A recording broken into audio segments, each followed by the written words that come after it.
ফিরে আসার গল্পে থাকা দ্বিতীয় ক্যাটাগরির ব্যক্তি সম্পর্কে সালেহ আস-সাদলান রাহিমাহুল্লাহ বলছেন, ওয়া হুমুল্লাযীনা সালাকু তরিআল ইস্তিকামাতি ওয়া লাযামুত তাওবাতা তিলাতা হায়াতিহিম ইল্লা আন্নাহুম লা ইয়ানফাকুনা আন যুনুবিন তা'তারিহিম আও সাইয়্যাতিন তুযায়্যিনুহা লাহু আনফুসুহুম লা আন কসদিন ওয়া আমদিন বাল কুল্লামা আকদামু আলা যুনুবি লামু আনফুসাহুম।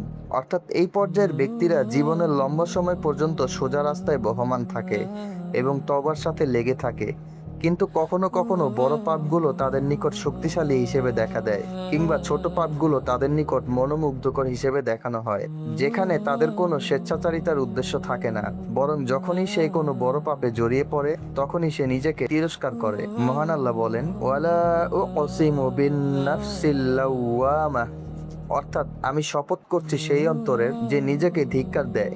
আর মনে রাখতে হবে যে মহান আল্লাহ তাআলার কোনো কিছু কসম খাওয়ার অর্থ হলো তার মূল্যায়ন ও গুরুত্ব বোঝানো।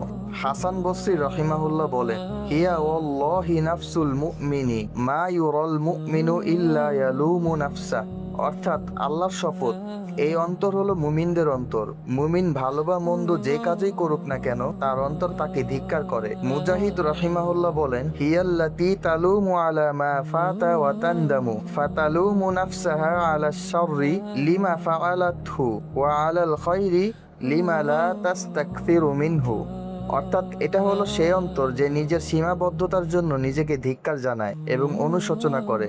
মন্দ কাজ করলে তাকে বলে সে এটা কেন করলো, আর ভালো কাজ করলে বলে কেন আরো বেশি ভালো কাজ করে আল্লাহর কাছে সম্মান অর্জনের চেষ্টা করলে না। সুবহানাকাল্লাহুম্মা ওয়া বিহামদিকা আশহাদু আল্লা ইলাহা ইল্লা আনতা আস্তাগফিরুকা ওয়া আতুবু ইলাইক।